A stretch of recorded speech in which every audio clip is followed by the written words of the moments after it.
यो मामजमनादिं च वित्ति लोकमहेश्वरम् असम्मूढः समर्थ्येषु सर्वपापै प्रमुच्यते।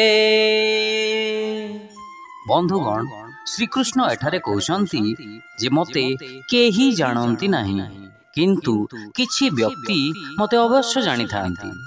से निज उक्ति को खंडन न करी यह कहिबाकु चाहुछन्ति जे कौनसी व्यक्ति निजर उद्यम रे भगवान को जानी परिबो नाही।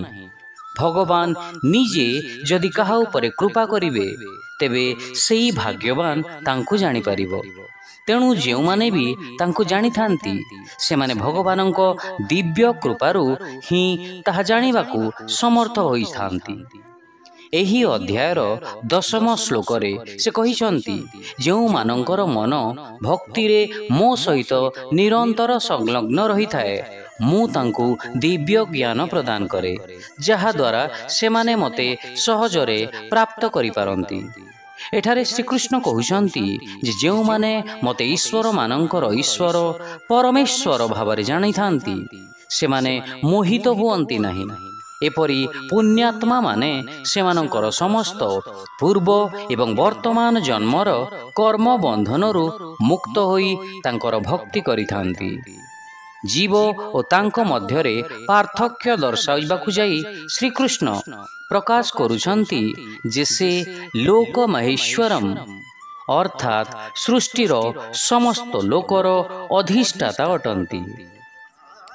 श्वेताश्वतर उपनिषद रे उल्लेख अछि त्वमी शरणं परम महेश्वरम तम देवतानां परणं च दैवतम् पतिं पतिनां परमं परस्ताद् विदाम देवं भुवने समीड्यम।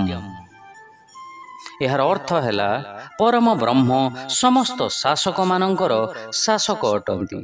से देवता मानंकर परम देव अटंती, पति मानंकर परम पति अटंती। से समग्र सृष्टिर अधिपति अटंती एवं माया शक्तिर ऊर्ध्वरे तांकर स्थिति।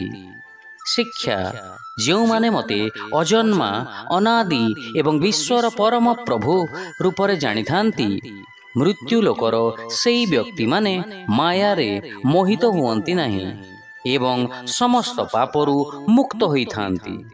Those who knows me as unborn and beginningless and as the supreme lord of the universe, they among mortals are free from illusion and released from all evils. Hare Krishna.